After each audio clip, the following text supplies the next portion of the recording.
شيد قصورك على المزارع. طبعا هذه الأغنية هي معبرة جدا على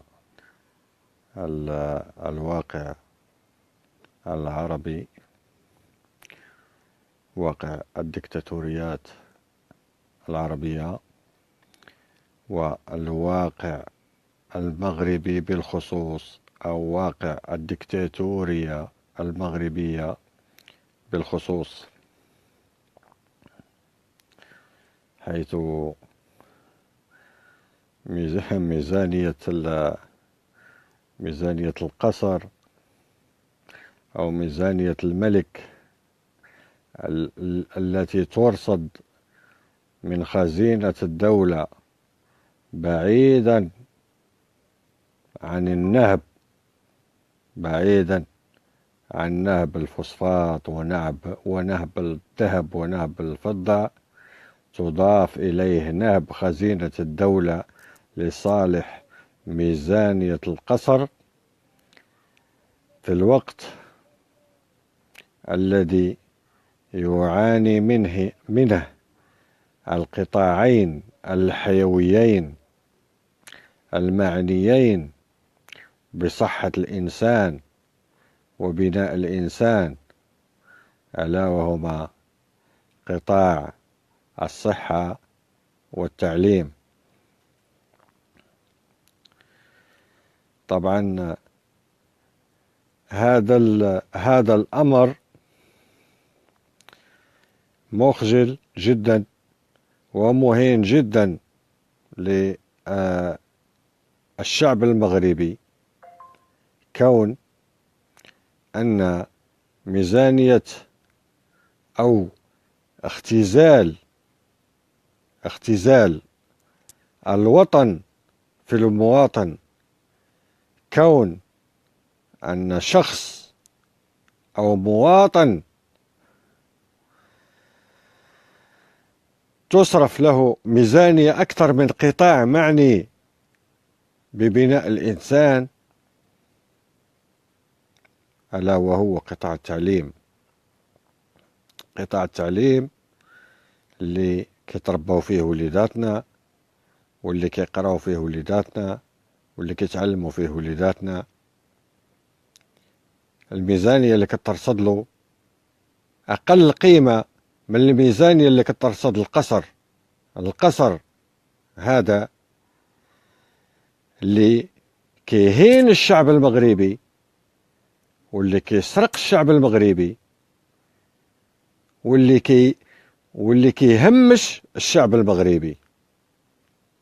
هذه الميزانية اللي كتصرف، أو هذا الخصاص أو هذا الدمار اللي الحق هاد القطاعين، أنا ما كنتكلمش على التشغيل، وما كنتكلمش على السكن، أنا كنتكلم على قطاعين مهمين، على جوج ديال القطاعات اللي هما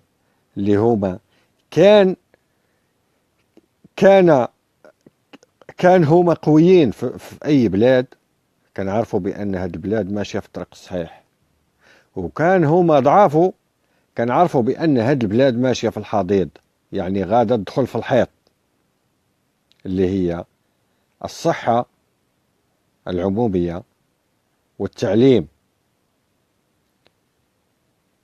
المغاربة محرومين من حقهم في الثروة، ورغم ذلك ما زال كيدفعوا في الضرائب، كيدفعوا في الضرائب المباشرة، وكيدفعوا في الضرائب الغير المباشرة، مقابل اش؟ إلا كان ما كاينش صحة وما كاينش تعليم. بغينا نعرفوا المغاربة علاش كيدفعوا هاد الضرائب؟ لما كيمشي ياخد شهادة سكنة كيدفع ضريبة، لما كيمشي ياخد عقد ازدياد كيدفع ضريبة، لما كيخلص الضوء كيدفع معه ضريبة غير مباشرة، لما كيخلص الماء كذلك، لما كيشري القالب اللي هو حشمت نقولها كيدفع فيه ضريبة. لما كيشري أتاي كيدفع فيه ضريبة غير مباشرة، مقابل أشنو؟ إلا ما كانش عنده الحق في التعليم. مقابل أشنو؟ كيدفع الضريبة إلا ما كانش عنده الحق في الصحة. دابا حنا ما بقيناش كنهضروا على السكن، ما بقاش كنهضروا على الشغل، لأن هذه الحقوق بدات أحلام. لكن بدينا كنهضروا على الحق في الحياة، حق المواطن في الحياة. ما عادش نتكلموا دابا حنا ما بقيناش واصلين نهضروا على مستوى العيش الكريم اللي هو الشغل والسكن وكذا. دابا حنا بقينا حاصلين لأن هذه المكتسبات وهذه الحقوق هذه ولات عندنا أحلام. دابا احنا ولينا كنهضروا على الصحة. الواحد ملي كيمرض وكيبقى ملهوح في الشارع. يعني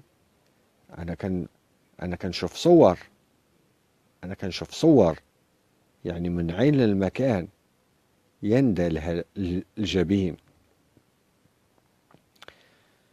وأقسم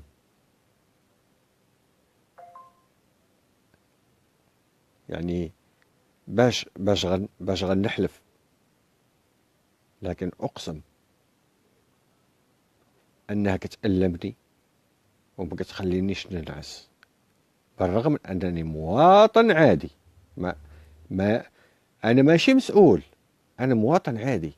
لكن لما كنشوف مواطن كيموت وهو في حاجة للعلاج، وكيموت يعني في الخارج على عتبات المستشفيات، على عتبات المستشفى، والصور عندي موجودة، ما كايناش الإمكانية التقنية باش نوضحها لكم. حاجة كتألمني. لما كنسمع أنا رفع مجانية التعليم، هذه حاجة ماشي كتصدمني أنا كمواطن مغربي، كتصدمني. لأني كنفكر في هذوك الوليدات اللي وليدات البوادي، هذوك وليدات الأرياف، هذوك الوليدات في أعالي الجبال. لما نرفعوا احنا مجانية التعليم، هذوك الوليدات مساكن اللي عندهم نقص في التغذية ونقص في الكساء، وساكنين مساكين ساكنين في الكهوف، وساكنين يعني في مساكن غير لائقة، وبعيدا يعني على جميع يعني ضروريات الحياة. يتحرموا من التعليم. هم مسبقا عندهم حرمان من الصحة، وعندهم حرمان من التغذية، وعندهم حرمان من يعني من العيش الكريم. يتحرموا أنهم معناه يمارسوا حقهم الطبيعي أنهم يتعلموا في القرن 21. طبعا هذا كيألمني أنا كإنسان. ما عرفتش أنا واش كاع المغاربة كيتألموا، لأنه أنا بالنسبة لي هذا محزن جدا ومؤلم جدا، أن نشوف أن الدولة يعني كتعلنها وكتعلن يعني عن رفع يدها على التعليم يعني حتى زمان كانت هذه المسائل هذه الدولة ما كتقدرش تصرح بحال هذه المسائل هذه. دابا هاد العصابة هذه اللي حاكمة البلاد ولات عندها الجرأة أنها تقول للشعب أنه غترفع في الوقت اللي ما يعني هاضمه له حقه في الثروة، وهاضمه له يعني جميع الحقوق في الحرية وفي الكرامة وفي العدالة الاجتماعية، ولات عندها الجرأة هذه العصابة أنها تقول أنه تتكلم على مجانية التعليم، وأن هذا الشعب قبل بيها وسكت وهضمها.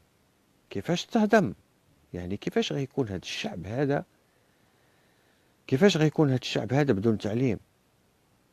بين قوسين، بالرغم ان هذا التعليم هذا راهو يعني ديك الاصلاحات اللي صارت فيه راه ما بقاش تعليم، راه ولا تكليخ.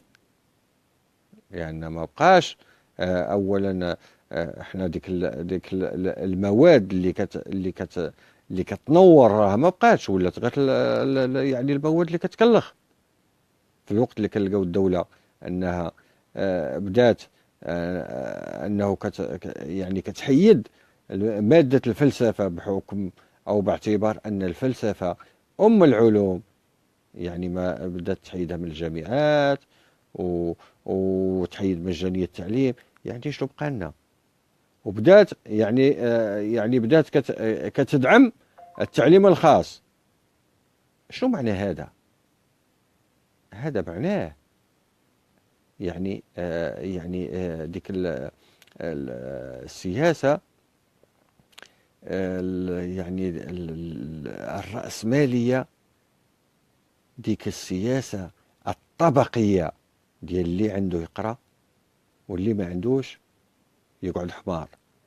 يعني الإنتاج يعني الأغنياء يفرخوا الأغنياء، والفقراء يفرخوا الفقراء، ويبقى كل واحد في مكانه. يعني من يعيش من يمتلك الوطن ومن يعيش على هامش الوطن، يعني السيد أو السادة والعبيد. أنا هكا فهمتها، وعلى المغاربة كل واحد يفهمها كيف ما بغى. لكن أنا بالنسبة لي لما كتجي العصابة اللي سموها نتوما دولة ولا سموها نظام ولا سموها مملكة ولا سموها كما بغيتو، أنا كنسميها عصابة ومافيا. لما كتجي يعني كتسرق المقدرات نتاع البلاد، وكتسرق ثروة البلاد، وكتجي تقول لك يعني كترفع يدها على مجانية التعليم، وفي نفس الوقت ما كترفعش يدها على الواجبات المواطن. يعني الواجبات تقعد هي يعني المواطن يبقى دائما كيدفع الضرائب، هو المواطن البسيط، المواطن الفقير، هذاك المواطن اللي لاباس عليه ما كيدفعش الضرائب. الملك كيدفع الضرائب، الوزير كيدفع الضرائب، البرلماني كيدفع الضرائب، القائد كيدفع الضرائب، العامل كيدفع الضرائب. كيدفعوش هاد النص الضرائب اللي هما كيمثلوا هذاك الأجنحة ديال هذا النظام الملكي الفاسد. كيدفعوش الضرائب. شكون اللي كيدفع الضريبة؟ كيدفع هذاك المواطن الفقير. يعني تفقير الفقير وإغناء الغني. وهذاك الشيء علاش كنشوفوا حنا دائما الأغنياء كيتزادوا غنى، والأرصدة ديالهم تتراكم وتتضاعف، والفقراء كيزدادوا فقرا. المشكلة هنا ماشي في الفقر، المشكلة ماشي في الفقر، يعني الفقر المادي ولا في النقص في يعني في العلاج ولا في هو الفقر الفكري. الفقر الفكري أن الدولة أنه ما بقاتش باغيك حتى تولي كتفكر، وباش تفكر خصك تقرا. يعني هاد الدولة اللي ولات بغات تمنع الفقير من القراية. الدولة العصابة، الدولة بين قوسين، لكن العصابة ما بقاتش باغية ولاد الفقراء يقراو، لأن ولاد الفقراء لما كيقراو كيوعاو، ولما كيوعاو كيعرفوا حقوقهم، ولما كيعرفوا حقوقهم كيطالبوا بها. هنا هاد العصابة فكرت أنها تقطع الطريق على هاد الفقراء باش ما يقراوش، وباش يعني باش يبقاو دائما مكلخين، وباش يقراو داكشي اللي بغات الدولة تقريهم، باش يفهموا داكشي اللي بغات هاد العصابة تفهمهم. ولهذا يعني هذه يعني ما يتسكتش عليها. مجانية التعليم ومجانية الصحة ما يتسكتش عليها. احنا سكتنا، يعني الشعب المغربي سكت، وهو يعني بدون علاج، سكت وهو بدون سكن، سكت وهو مهمش، سكت وهو الثروة ديالو كتسرق وكتهرب للخارج،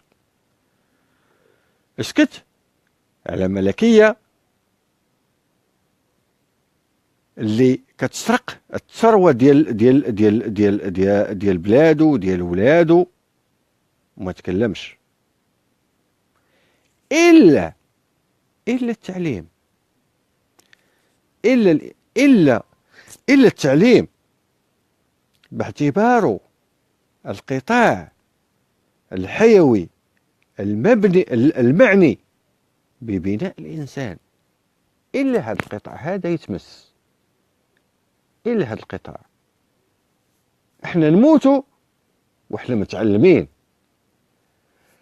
نعيشوا فقراء واحنا متعلمين، إلا نعيشوا جاهلين ونموتوا جاهلين. ما عندهاش معنى الحياة، ما عندها ولا معنى، وبالخصوص في القرن هذا، بالخصوص في القرن هذا، في العصر هذا، تلقى عصابة تتحكم في مصير شعب. هذه العصابة الملكية، هذا الوحش، هذه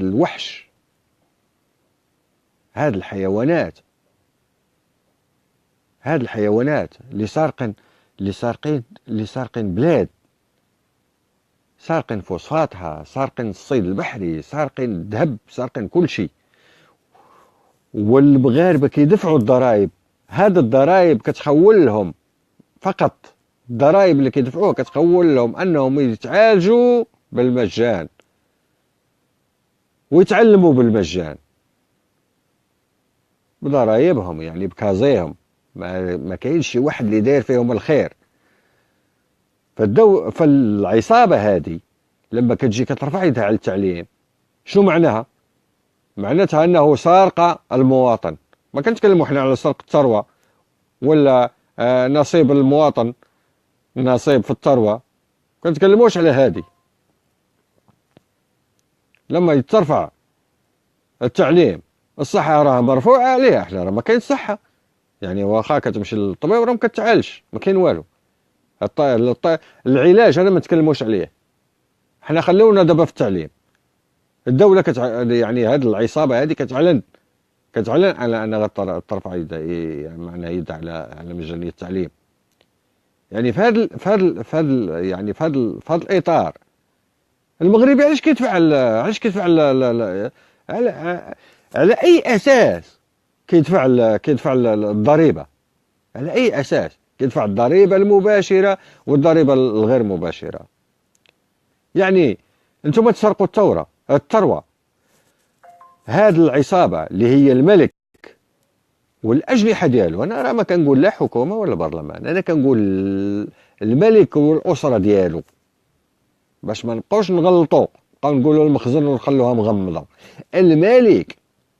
الملك بالذات والأسرة ديالو، الأسرة الملكية، القصر، يعني بمستشاره بدنيته، عاد زيد عليه الحكومة وزيد عليه البرلمان. يعني هاد الناس هادو يعني يسرقوا البلاد، يعني يهربوها للخارج. الملك هو يعني سارق الفوسفات، وسارق الصيد البحري، وسارق الذهب، وسارق الفضة. كان عارفوا بأن المغرب هو المصدر الأول للفوسفات يعني في العالم، وممكن هو الثاني ولا الثالث في الفضة. لكن المغربي ما بان عليه والو. الصيد البحري احنا كنعرفوا، احنا الصيد البحري المغربي ما قادرش ياكل كيلو ديال الحوت. الخضر والفواكه المغربيه المغاربه ما كياكلوهاش، كتصدر للخارج. حنا في الخارج دابا كنشوفوا حنا السلعه المغربيه. والمشكله المشكله انها في اوروبا ارخص من المغرب. علاش؟ يعني هذا الفكر المافياوي اللي كيحكم البلاد، هذا الفكر يعني هذا اللا إنسانية اللي في هاد الناس اللي كيحكموا هاد البلاد، وصلت بهم الوقاحة أنهم يوصلوا لك التعليم. هادو خونة. أي مسؤول يوصل في التعليم، هذا بصم بيديه العشرة، بصباعه العشرة، وحتى برجليه. هذا صباع بيديه، هذا كيتسمى بصم بيديه وبرجليه على أنه خائن لهذه البلاد. معقولة؟ الناس يعني المواطنين كيدوروا يعني في الريف، كيبكيو على جامعة، وكيبكيو على مستشفى، وكيبكيو على فرص ديال الشغل. في زاكورة كيبكيو على شربة ديال الماء. في جرادة كيقلبوا الناس على فرص شغل وعلى تنمية المنطقة. وهما ولاد القحاب، على مسؤوليتي ولاد القحاب. هاد العصابة اللي حاكمة من الملك ولد القحبة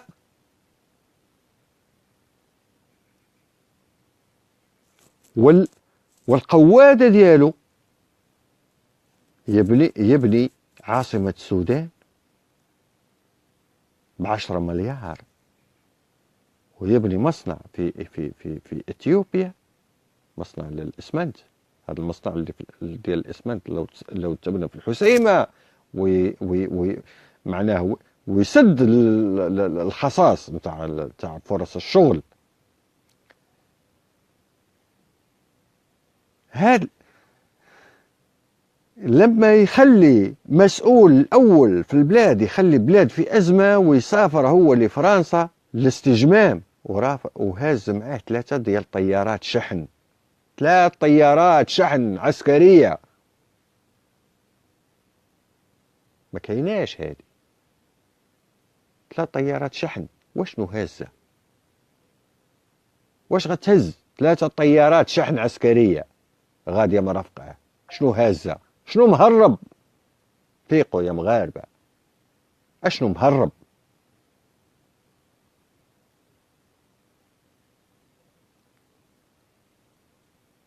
اشنو مهرب؟ هذا المسؤول، هذا اللي عايش في الخارج اكثر ما عايش في المغرب.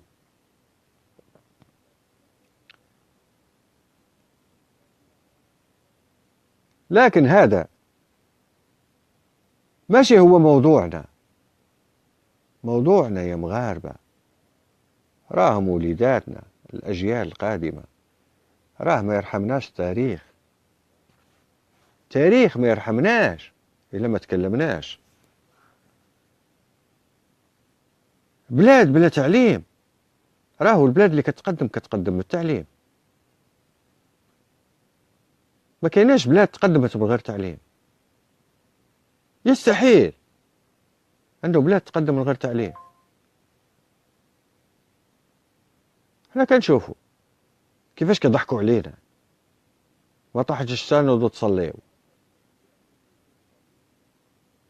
تصليو صلاة الاستسقاء صلاة الاستسقاء هي اللي غدير لنا حل. يعني نبقى احنا موضوعنا بيننا وبين السماء، مشكلتنا احنا مع السماء. السماء هي اللي كتسرق الذهب،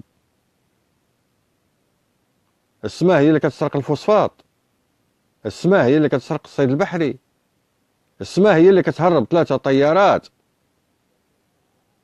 كتهربهم 3 طيارات عسكرية، طائرات شحن.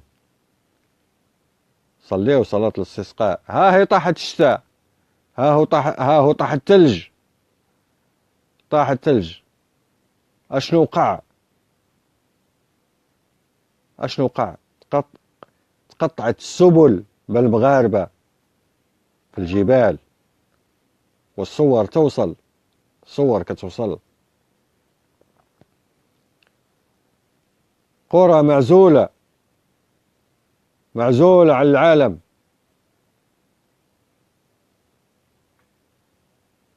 طرق السبل مقطوعة، يعني تقطعت بهم السبل في المغرب. اللي مرض يموت تما، واللي جاع يموت تما.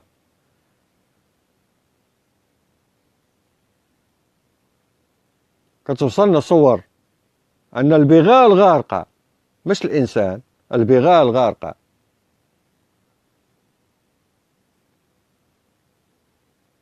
يعني في هذه الحالة هذه كيفاش غيعيش هذا المواطن هذا؟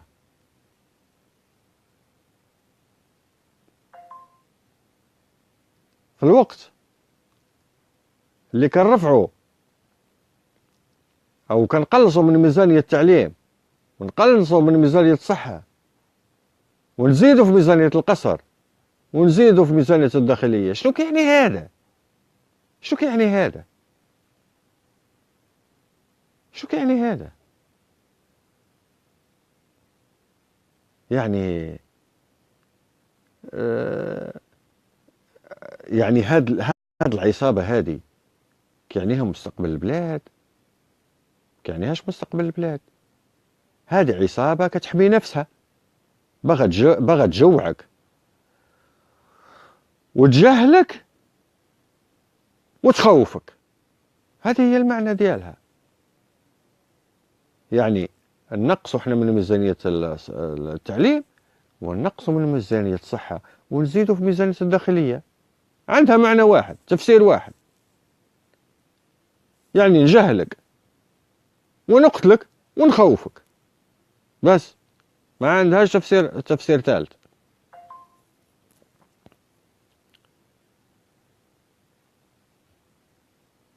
ولهذا لازم ما نرميوش للمنشفة. احنا كمغاربة، كمواطنين، انا ما كنتكلمش احزاب ولا تنظيمات سياسية، هادو طز فيهم، هادو ما عادش نعترفوا بهم، لانهم دخلوا تحت العباءة ديال الملكية المتعفنة هذه، ويعني أصبحوا مدجنين وكيخدموا يعني أجندة العصابة. وولاو هذا التنظيمات السياسية والنقابية والجمعوية ولاو ضمن المتآمرين على الشعب، هما وهذه العصابة الملكية وديولها. إذن علينا احنا كشعب مغربي، كجماهير شعبية مقهورة مهمشة، باش معناه نقلبوا على كيفاش نواجهوا هذا الواقع هذا، نواجهوا هذه العصابة هذه. لا أحزاب ولا جمعية ولا ملكية ولا الكلام هذا كله ما عادش يمشي معانا، ما ينفعش. ما عاد صالح لنا. لازم انتفاضة شعبية، لازم الشعب ينتفض. احنا ما بقاش عندنا ما نخسره كمواطنين مغاربة، ما عادش عندنا حاجة غنخسروها. وصلوا لنا في صحتنا، وصلوا لنا في عيشنا، وصلوا لنا في سكننا، وصلوا لنا في تعليمنا. يعني بغاو يردونا حمير بعد ما جوعونا وبعد ما عراونا وبعد ما سرقونا، بغاو يجهلونا يردونا حمير ويردوا أولادنا حمير. يعني ما عادش عندنا مكتسب احنا في يدنا نخافوا عليه. حتى المكتسبات راحت منا، فقدناها، ما عادش عندنا علاش نخافوا.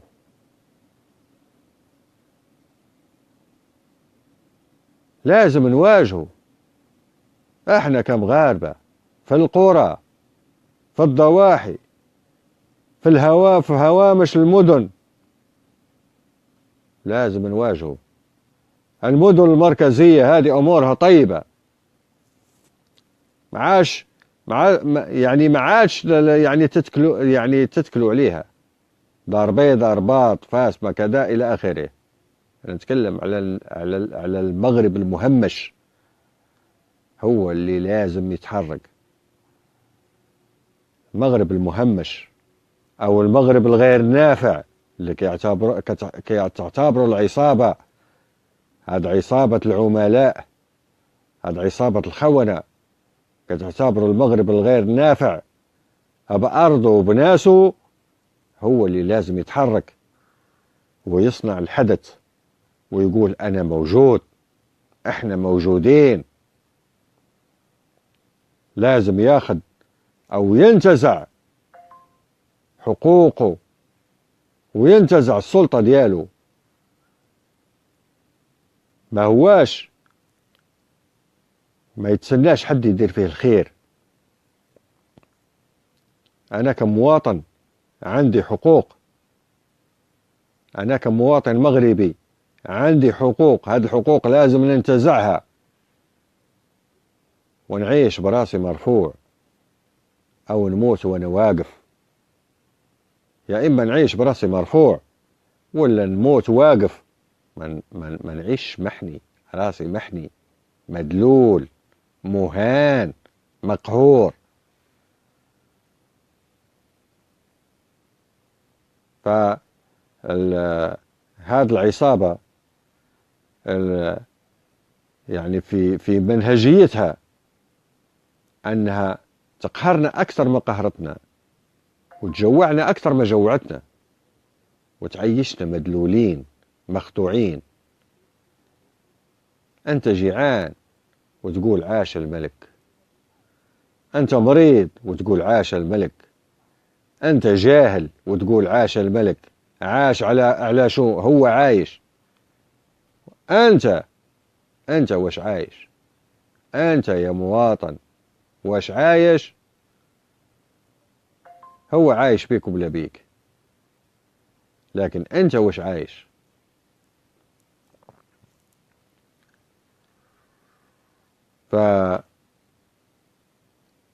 أنا يعني اللي خلاني أنا ما يعني هذا المباشر ما كانش مقرر، لكن آه، آه، الصور اللي وصلتني من المغرب، بالإضافة للأخبار اللي كانت تروج على هذه العصابة أنها بترفع يعني يدها على التعليم، وباعتبار أن القصر كتزاد الميزانية ديالو، وأن الثروات ديال الملك كتزيد تتراكم، والبعلوك ديال ولده ولا ملياردير كيشري في السيارات، والمغاربة هادوك ما عندهمش نصيب في بلادهم.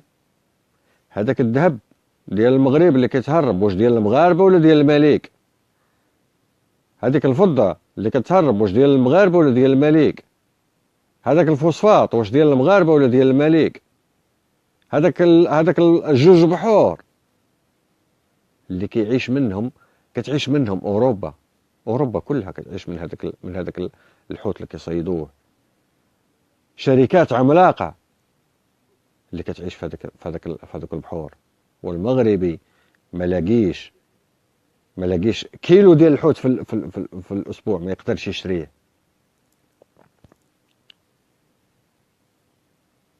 فالإمتى هاد المغاربة غيبداو ساكتين ويبقاو ماشيين في هذيك يعني متبعين هذوك الناس اللي مرتاحين. فيه ناس مرتاحين في المغرب، مرتاحين، يغلى الحوت، يغلى اللحم، يغلى الغاز، البوطاغاز يغلى السكر، القالب يطلع القالب ينزل، ما عندهمش مشكلة. لكن بالنسبة ليك يا مواطن يا فقير، أنا كنخاطب شريحة معينة، أنا كنعرف ديك الطبقة الثانية، لأن المغرب يعني هذيك الطبقية ديالو يعني توسعت. يعني الأغنياء تزادوا غنى، والطبقة الغنية تزادت غنى، والطبقة المتوسطة تزادت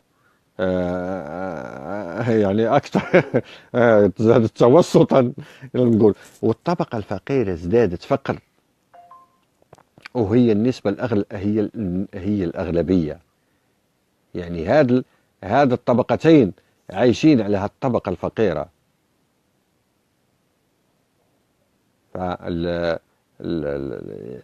هذه الطبقة اللي هي العمال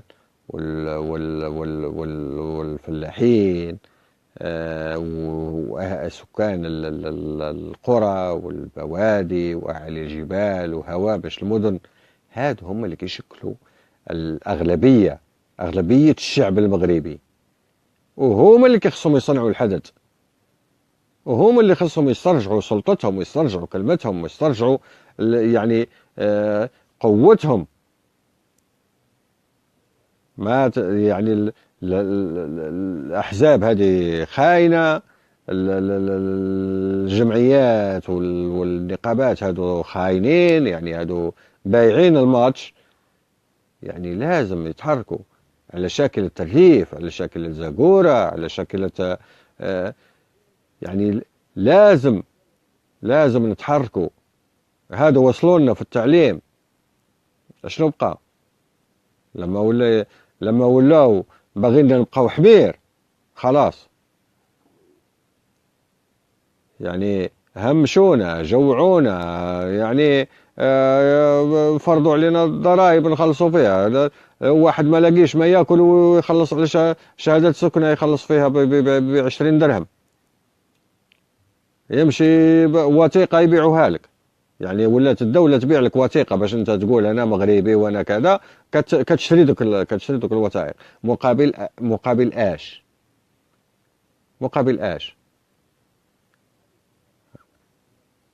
لما تولي انت يعني تشتري مثلا البوطاغاز بواحد الثمن، يعني اكثر من الثمن اللي كيتباع في اوروبا، السكر اكثر من الثمن اللي كيتباع في اوروبا. يعني المواد الغذائيه، كنأكد لكم ان المواد الغذائيه، وفي حتى مواد غذائيه اللي حنا كننتجوها، المغرب كينتجها، كتباع اكثر من اوروبا. يعني هذه المواد هذه كتصدر لاوروبا، وفي اوروبا ارخص من الثمن ديال المغرب. يعني هذه العصابه هذه زادت فيه، هذه الملكيه زادت فيه. واش هي هذه الزياده اللي زادت فيه، واش عرفت انها وصلت لمرحلتها الاخيره؟ يعني عرفت راسها غادا تمشي بحالها وكثرت من السرقه، او استغبات الشعب ان هذا الشعب ما عادش يقدر، يعني ما عادش، يعني مطمئن ان هذا الشعب شعب حمير، شعب معيز،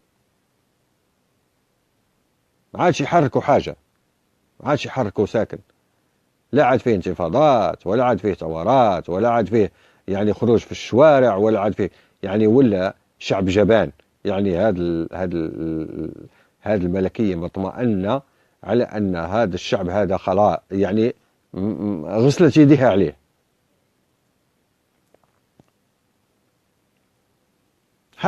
حاجة من جوج، وحدة من جوج.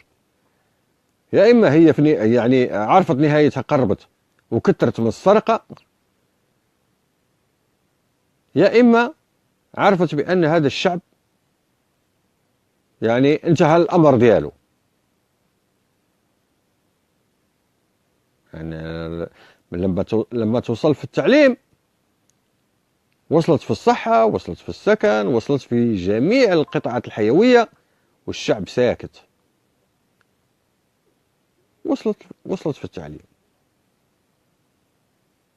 باسبور ولا يعني 16,000، يعني 8,000 درهم. باسبور في غيديك الباسبور؟ باسبور حدو طنجة، في غيوصل. باسبور مغربي كي يخولك تمشي به لشي بلاصة، في غتمشي به الباسبور المغربي؟ معقولة؟ حتى الباسبور المغربي خاصو ما يتعداش حتى نص درهم، ما يسواهش. باش يسوى باسبور مغربي؟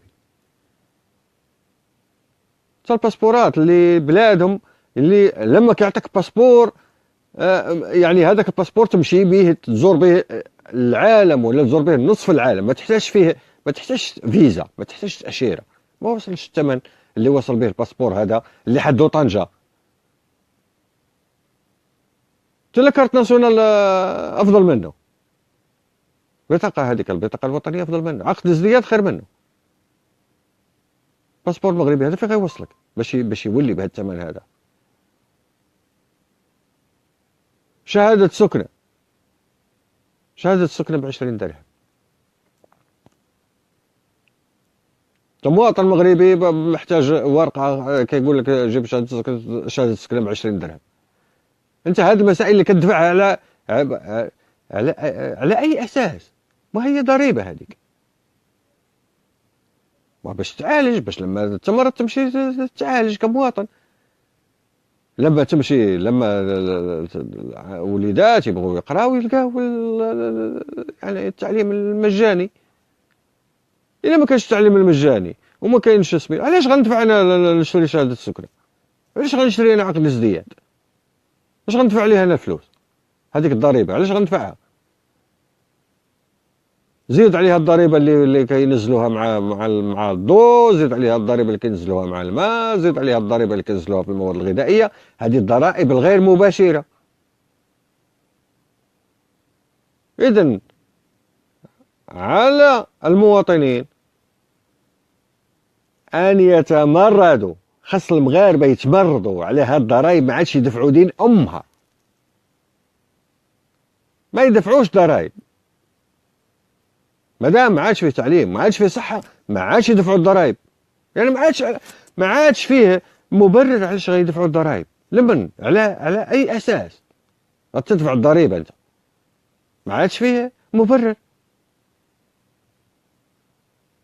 صحه ما فيش، وتعليم ما فيش، وسكن ما فيش، وشغل ما فيش، وسكن ما فيش. على ما غتدفع الضريبه؟ يعني حشي في حشي. بركه علينا من الحشي، بركه علينا من القوالب، بركه. اذا ايها الإخوة والأخوات اللي كيتابعونا من هذا المنبر، تحية لكم، تحية لجميع الأحرار والحرائر، سواء الأحرار اللاجئين داخل الوطن أو المهجرين خارج الوطن، والبقية لا تعنيني. تصبحون على وطن.